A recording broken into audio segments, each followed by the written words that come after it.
Hi, my name is Pihl, and this is my chapbook, Omphaloskepsis, which comes out March 19th, 2024. And today I'm going to be reading a couple of poems from it, starting with the title piece, Omphaloskepsis.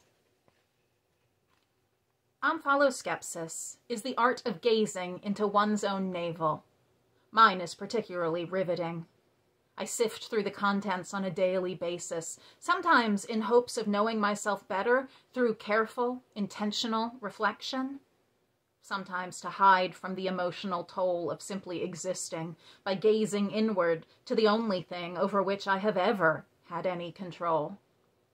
Omphaloskepsis is a nice way to say that I am self-absorbed, a sponge full to bursting with my own spilled milk. But I never cry. I just wring myself out, swish through the contents, and soak it all back up. Rinse and repeat. I can't help it. I find myself fascinating. The motivations rippling beneath my surface, the scars that altered the topography of my psyche, the threads connecting behaviors across time and space into a loose knit of explanation. To be human is to be a riddle, the clues tucked away in the history of ourselves that only we know. I am picking through the rubble of my ruins, piecing together whatever remains, in hopes I will begin to make sense of myself. This next poem is called That Body of Hers. I once heard a boy say, "I can't believe that body of hers." Not in regard to my own, of course. The body I was issued doesn't draw comments of that nature, only well-meaning insults from strangers. Put some meat on those bones. Don't you eat? I used to be skinny like you. Just wait. One time, a lady caught my eye in the market and sing-songed, "Skinny Minnie," in a voice that somehow praised and scolded both. I said nothing. What do you say to a stranger you'll never see again? Actually, ma'am, I'm this skinny because I've had an eating disorder for 20 years, and I often wonder, if I'm not skinny, am I anything at all? Skinny is who I am, my identifier, my core. I'm Skinny Minnie, and I'm starving myself to be her, with no idea how to stop, so they might as well write Skinny Minnie on the face of my grave. Maybe you meant it as a positive, but it stings like a barb, so I wish you wouldn't shout at me here amongst the produce when I am just trying to convince myself to pick out some goddamn fruit to eat this week. Anyway, he said, "I can't believe that body of hers."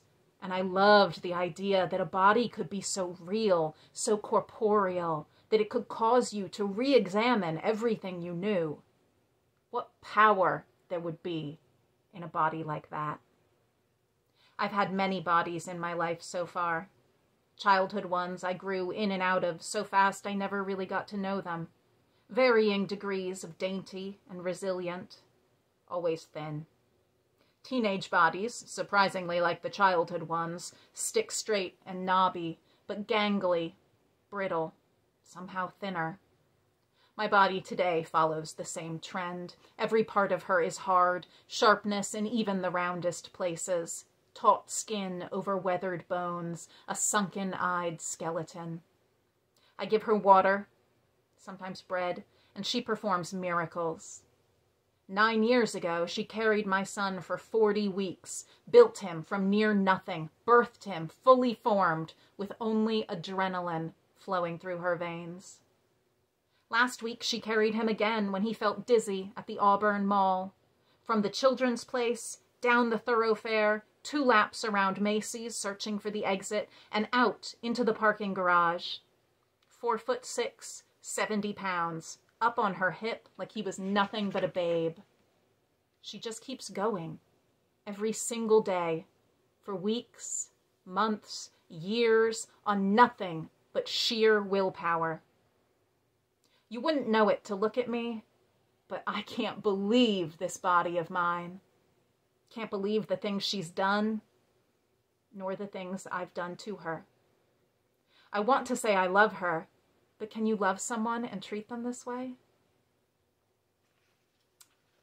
The last poem I'm going to read today is called Sit With Your Sad.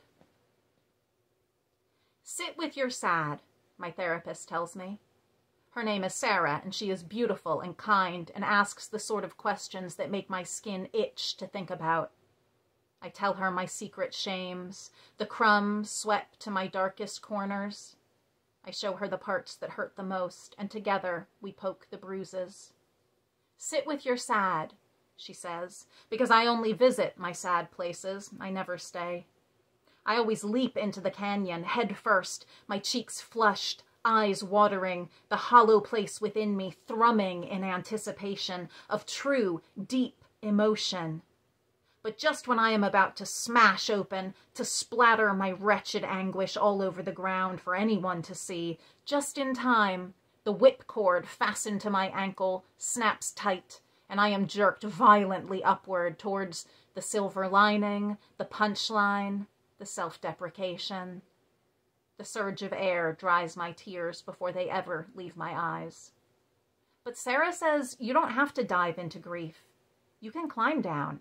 Stay just a little while. Leave when you're ready. I want to please her, want to make her head nod in that compassionate way that says, I see you. I want to make her laugh, because when she laughs, it feels like I'm just a normal person who could get better, and not a pile of broken glass ground into nothing. So I will try to sit with my sad. I will try to descend the cliff walls and stand sure-footed on the solid ground. Sarah says it's hard, but forgiving if you ease into it. Thanks for listening.